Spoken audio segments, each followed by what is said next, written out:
জমি বিক্রির খোঁজ খবর না রেখে নেশা কারবারিদের খোঁজ খবর রাখুক ক্লাব, তাতে ক্লাব সম্পর্কে মানুষের ধারণা পাল্টাবে। নেশা মুক্তি আন্দোলন প্রসঙ্গে বলতে গিয়ে রাজ্যের ক্লাবগুলির প্রতি পরামর্শ সাংসদ বিপ্লব কুমার দেবের। কি বলেছেন সাংসদ দেখুন। আমি বারবার একটা কথা বলি আপনাদের মাধ্যমে, সরকার যেটাই করুক, আমাদের ত্রিপুরাতে ক্লাব কালচার আছে, পশ্চিমবঙ্গ এবং ত্রিপুরাতে।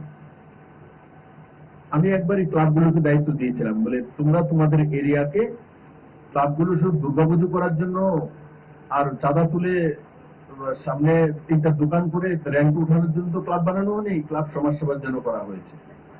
তো ক্লাবগুলো যদি দায়িত্ব নিয়ে নেয়, সবগুলো ক্লাবের মধ্যে সেক্রেটারি আছে, প্রেসিডেন্ট আছে, বডি আছে, এবং এদের সবগুলো ক্লাব মিলিয়ে আলাদা আলাদা গ্রুপও করা আছে। এরা দায়িত্ব নেওয়া উচিত নিজের নিজের এরিয়ার মধ্যে, যাতে ড্রাগস কেউ ইউজ না করে, না বিক্রি করতে পারে।